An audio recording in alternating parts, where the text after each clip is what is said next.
ସମସ୍ତ ମୋର ବିଶ୍ୱାସୀ ଭାଇ ଓ ଭଉଣୀମାନଙ୍କୁ ପ୍ରଭୁ ଯୀଶୁ ଖ୍ରୀଷ୍ଟଙ୍କ ନାମରେ ପ୍ରେଜ୍ ଦ ଲର୍ଡ।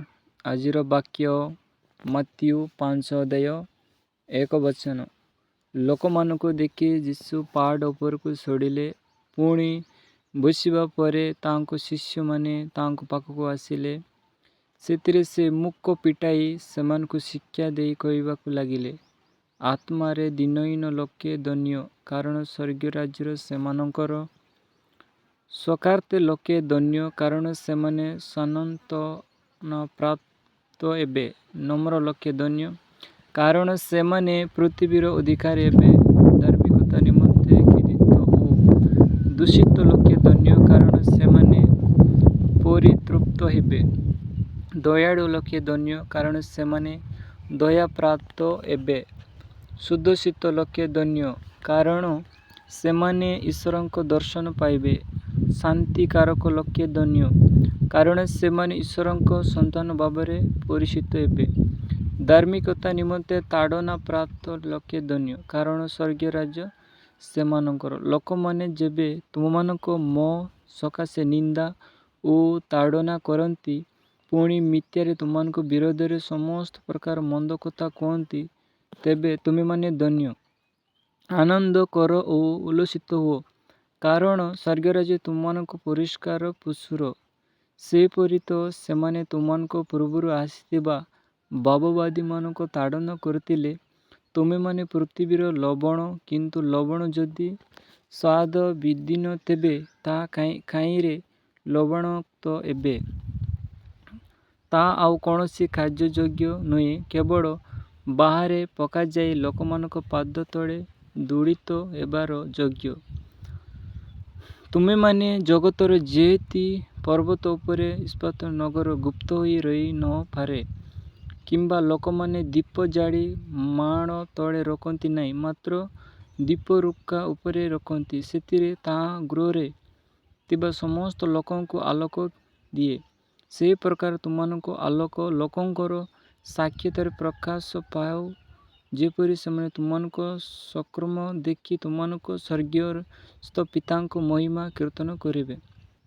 ମୁଁ ଯେ ବ୍ୟବସ୍ଥା କି ଭାବବାଦୀମାନଙ୍କ ଧର୍ମଶାସ୍ତ୍ର ଲୋପ କରିବାକୁ ଆସିଅଛି, ଏପରି ଭାବ ନାହିଁ ଲୋପ କରିବାକୁ ଆସିନାହିଁ, ବରଂ ସଫଳ କରିବାକୁ ଆସିଅଛି। କାରଣ ମୁଁ ତୁମମାନଙ୍କୁ ସତ୍ୟ କହୁଛି, ଯେ ପର୍ଯ୍ୟନ୍ତ ଆକାଶମଣ୍ଡଳ ଓ ପୃଥିବୀ ଲୋପ ନ ପାଇବ, ଯେ ପର୍ଯ୍ୟନ୍ତ ସମସ୍ତ ନ ଘଟିବା ଯାଏ, ବ୍ୟବସ୍ଥାର ଏକମାତ୍ର କି ଏକ ବିନ୍ଦୁ କୌଣସି ପ୍ରକାରେ ଲୋପ ପାଇବ ନାହିଁ। ଅତଏବ ଯେ କିଏ ଏହି ସମସ୍ତ କ୍ଷୁଦ୍ରତମ ଆଜ୍ଞା ମଧ୍ୟରୁ କୌଣସି ଗୋଟିଏ ଆଜ୍ଞା ଅମାନ୍ୟ କରେ ଓ ଲୋକଙ୍କୁ ସେହି ପ୍ରକାରେ ଶିକ୍ଷା ଦିଏ, ସେ ସ୍ୱର୍ଗ ରାଜ୍ୟରେ କ୍ଷୁଦ୍ରତମ ବୋଲି ପରିଚିତ ହେବେ। କିନ୍ତୁ ଯେ କିଏ ସେ ସମସ୍ତ ପାଳନ କରେ ଓ ଶିକ୍ଷା ଦିଏ, ସେ ସ୍ୱର୍ଗ ରାଜ୍ୟରେ ମହାନ ବୋଲି ପରିଚିତ ହେବେ। କାରଣ ମୁଁ ତୁମମାନଙ୍କୁ କହୁଛି, ତୁମମାନଙ୍କ ଧାର୍ମିକତା ଶାସ୍ତ୍ରୀ ଓ ଫରିସୀମାନଙ୍କର ଧାର୍ମିକତା ଅପେକ୍ଷା ଅଧିକ ନ ହେଲେ ତୁମେମାନେ କୌଣସି ପ୍ରକାରେ ସ୍ୱର୍ଗରାଜ୍ୟରେ ପ୍ରବେଶ କରିବ ନାହିଁ। ତୁମେମାନେ ଶୁଣିଅଛ ଯେ ପୁରାତନ କାଳରେ ଲୋକମାନଙ୍କୁ କୁହାଯାଇଥିଲା, ନର ହତ୍ୟା କର ନାହିଁ, ଆଉ ଯେ କିଏ ନର ହତ୍ୟା କରେ, ସେ ବିଚାର ସ୍ଥାନରେ ଦଣ୍ଡନୀୟ ହେବ। କିନ୍ତୁ ମୁଁ ତୁମମାନଙ୍କୁ କହୁଛି ଯେ କିଏ ଆପଣା ଭାଇ ଉପରେ କ୍ରୋଧ କରେ, ସେ ବିଚାର ସ୍ଥାନରେ ଦଣ୍ଡନୀୟ ହେବ। ପୁଣି ଯେ କିଏ ଆପଣା ଭାଇକି ମୂର୍ଖ ବୋଲି କହେ, ସେ ମହାସଭାରେ ଦଣ୍ଡିତ ହେବ। ଆଉ ଯେ କିଏ ପାଷଣ୍ଡ ବୋଲି କହେ, ସେ ଅଗ୍ନିମୟ ନରକରେ ଦଣ୍ଡନୀୟ ହେବ।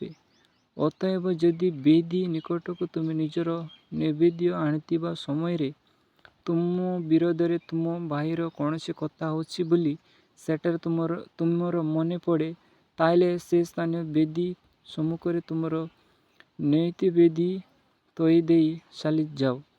ଆଗେ ନିଜ ଭାଇ ସାଙ୍ଗରେ ମିଳିତ ହୁଅ, ଆଉ ତାହାପରେ ଆସି ତୁମର ନୈବେଦ୍ୟ ଉତ୍ସର୍ଗ କର। ତୁମର ବିବାଦୀ ସହିତ ବାଟରେ ଥିବା ସମୟରେ ଶୀଘ୍ର ତାହା ପ୍ରତି ମ୍ଳାନ ଭାବ ଦେଖାଅ, କାଳେ ବିବାଦୀ ତୁମକୁ ବିଚାରକର୍ତ୍ତାଙ୍କ ହସ୍ତରେ ସମର୍ପଣ କରିବ, ପୁଣି ବିଚାରକର୍ତ୍ତା ତୁମକୁ ପଦାତିକ ହସ୍ତରେ ସମର୍ପଣ କରିବେ, ଆଉ ତୁମେ କାରାଗାରରେ ନିକ୍ଷେପ ହେବ। ମୁଁ ତୁମକୁ ସତ୍ୟ କହୁଛି, ତୁମେ ଶେଷ ପାଲୁଆଟି ନ ଚୁଜିବା ପର୍ଯ୍ୟନ୍ତ ସେ ସ୍ଥାନୀୟ କୌଣସି ପ୍ରକାର ବାହାରି ଆସିପାରିବ ନାହିଁ। ତୁମେମାନେ ଶୁଣୁଅଛ, ଉକ୍ତ ଅଛି ବ୍ୟଭିଚାର କର ନାହିଁ। କିନ୍ତୁ ମୁଁ ତୁମମାନଙ୍କୁ କହୁଛି, ଯେ କିଏ କୌଣସି ସ୍ତ୍ରୀ ପ୍ରତି କାମ ଭାବରେ ଦୃଷ୍ଟିପାତ କରେ, ସେ ତା ସଙ୍ଗରେ ମନେ ମନେ ବ୍ୟଭିଚାର କଲାଣି। ଆଉ ତୁମେ ଦକ୍ଷିଣ ଶୋକୁ ଯେବେ ତୁମର ବିଘ୍ନର କାରଣ ହୁଏ, ତେବେ ତା ଉପାଡ଼ି ଫୋପାଡ଼ି ଦିଏ, କାରଣ ତୁମର ସମସ୍ତ ଶରୀର ନରକରେ ପଡ଼ିବା ଅପେକ୍ଷା ଗୋଟିଏ ଅଙ୍ଗ ନଷ୍ଟ ହେବା ତୁମ ପକ୍ଷରେ ଲାଭଜନକ। ପୁଣି ତୁମର ଦକ୍ଷିଣ ହସ୍ତ ଯେବେ ତୁମର ବିଘ୍ନର କାରଣ ହୁଏ, ତେବେ ତା କାଟି ଫୋପାଡ଼ି ଦିଏ, କାରଣ ତୁମର ସମସ୍ତ ଶରୀର ନରକରେ ପଡ଼ିବା ଅପେକ୍ଷା ଗୋଟିଏ ଅଙ୍ଗ ନଷ୍ଟ ହେବା ତୁମର ପକ୍ଷରେ ଲାଭଜନକ। ଆହୁରି ଉକ୍ତ ଅଛି, ଯେ କିଏ ଆପଣ ସ୍ତ୍ରୀ ପରିତ୍ୟାଗ କରେ, ସେ ତାହାକୁ ଛାଡ଼ପତ୍ର ଦେଉ। କିନ୍ତୁ ମୁଁ ତୁମମାନଙ୍କୁ କହୁଛି, ଯେ କିଏ ଆପଣ ସ୍ତ୍ରୀ ବ୍ୟଭିଚାର ଦୋଷ ବିନା ଅନ୍ୟ କାରଣରୁ ପରିତ୍ୟାଗ କରେ, ସେ ତାହା ବ୍ୟଭିଚାରିଣୀ କରାଏ। ଆଉ ଯେ କିଏ ପରିତ୍ୟାଗ ସ୍ତ୍ରୀକୁ ବିବାହ କରେ, ସେ ବ୍ୟଭିଚାର କରେ। ପୁଣି ତୁମେମାନେ ଶୁଣୁଅଛ ଯେ ପୁରାତନ କାଳରେ ଲୋକମାନଙ୍କୁ କୁହାଯାଇଥିଲା, ତୁମେ ମିଥ୍ୟା ଶପଥ କର ନାହିଁ, ମାତ୍ର ଆପଣ ଶପଥ ସବୁ ପ୍ରଭୁଙ୍କ ଉଦ୍ଦେଶ୍ୟରେ ପାଳନ କରିବ। କିନ୍ତୁ ମୁଁ ତୁମମାନଙ୍କୁ କହୁଛି, ଆଦୌ ଶପଥ କର ନାହିଁ, ସ୍ୱର୍ଗର ଶପଥ କର ନାହିଁ, କାରଣ ତାହା ଈଶ୍ୱରଙ୍କ ସିଂହାସନ, କିମ୍ବା ପୃଥିବୀର ଶପଥ କର ନାହିଁ, କାରଣ ତାହା ତାହାଙ୍କର ପାଦପୀଠ, ଜେରୁସାଲେମ ସହରର ଶପଥ କର ନାହିଁ, କାରଣ ତାହା ମହାରାଜାଙ୍କ ନଗରୀ। ଆପଣ ମସ୍ତକ ଶପଥ କର ନାହିଁ, କାରଣ ତାହା ଗୋଟିଏ କେଶ ଧଳା ବା କଳା କରିବାକୁ ତୁମର ଶକ୍ତି ନାହିଁ। କିନ୍ତୁ ତୁମମାନଙ୍କ ହିଁ କଥା ନା ହେଉ, ଏଥିରେ ଯାହା ଅଧିକ ତାହା ମନ୍ଦରୁ ଜନ୍ମେ। ତୁମେମାନେ ଶୁଣୁଅଛ, ଉକ୍ତ ଅଛି, ଚକ୍ଷୁର ପରିବର୍ତ୍ତେ ଚକ୍ଷୁ ଓ ଦନ୍ତର ପରିବର୍ତ୍ତେ ଦନ୍ତ। କିନ୍ତୁ ମୁଁ ତୁମମାନଙ୍କୁ କହୁଛି, ଦୁଷ୍ଟର ପ୍ରତିରୋଧ କର ନାହିଁ, ମାତ୍ର ଯେ କିଏ ତୁମର ଡାହାଣ ଗାଲରେ ଚାପୁଡ଼ା ମାରେ, ତାହାକୁ ଅନ୍ୟ ଗାଲ ମଧ୍ୟ ଦେଖାଇ ଦିଅ। ଆଉ ଯେ କିଏ ଯଦି ତୁମ ସହିତ ବିଚାର ସ୍ଥାନରେ ବିବାହ କରି ତୁମର ଅଙ୍ଗରଖ ନେବାକୁ ଇଚ୍ଛା କରେ, ତାକୁ ବସ୍ତ୍ର ମଧ୍ୟ ଦେଇଦିଅ। ପୁଣି ସେ ଯିଏ ତୁମକୁ କୋଶେ ଯିବା ପାଇଁ ବାଧ୍ୟ କରେ, ତା ସାଙ୍ଗରେ 2 କୋଶ ଯାଅ। ଯେ ତୁମେ ମାଗେ, ତାହାକୁ ଦିଅ। ପୁଣି ଯେ ତୁମଠାରୁ ଋଣ ନେବାକୁ ଇଚ୍ଛା କରେ, ତାହା ପ୍ରତି ବିମୁଖ ହୁଅ ନାହିଁ। ତୁମେମାନେ ଶୁଣୁଅଛ, ଉକ୍ତ ଅଛି, ତୁମର ପ୍ରତିବେଶୀ ପ୍ରେମ କର ଓ ତୁମର ଶତ୍ରୁକୁ ଘୃଣା କର। କିନ୍ତୁ ମୁଁ ତୁମମାନଙ୍କୁ କହୁଛି, ତୁମମାନଙ୍କ ଶତ୍ରୁମାନଙ୍କୁ ପ୍ରେମ କର, ପୁଣି ଯେଉଁମାନେ ତୁମମାନଙ୍କୁ ତାଡ଼ନା କରନ୍ତି, ସେମାନଙ୍କ ନିମନ୍ତେ ପ୍ରାର୍ଥନା କର, ଯେପରି ତୁମେମାନେ ତୁମମାନଙ୍କ ସ୍ୱର୍ଗସ୍ଥ ପିତାଙ୍କ ସନ୍ତାନ ହେବ। ସେ ତ ଦୁଷ୍ଟ ଓ ସନ୍ଥ ଉଭୟଙ୍କ ଉପରେ ଆପଣ ସୂର୍ଯ୍ୟ ଉଦୟ କରାନ୍ତି, ପୁଣି ଧାର୍ମିକ ଓ ଅଧାର୍ମିକ ଉପରେ ବୃଷ୍ଟି ବର୍ଷାନ୍ତି। ଆଉ ଯେଉଁମାନେ ତୁମମାନଙ୍କୁ ପ୍ରେମ କରନ୍ତି, ସେମାନଙ୍କୁ ପ୍ରେମ କଲେ ତୁମମାନଙ୍କ କି ପୁରସ୍କାର? କାରାଗାରୀମାନେ ସୁଦ୍ଧା କ'ଣ ତାହା କରନ୍ତି ନାହିଁ? ଆଉ ତୁମେମାନେ ଯଦି କେବଳ ନିଜ ନିଜ ଭାଇମାନଙ୍କୁ ନମସ୍କାର କର, ତେବେ ଅଧିକ କ'ଣ କର? ଅଣଜୁଦମାନେ ସୁଦ୍ଧା କ'ଣ ତାହା କରନ୍ତି ନାହିଁ? ଅତଏବ ତୁମମାନଙ୍କ ସ୍ୱର୍ଗସ୍ଥ ପିତା ଯେପରି ସିଦ୍ଧ, ତୁମେମାନେ ମଧ୍ୟ ସେହିପରି ସିଦ୍ଧ ହୁଅ।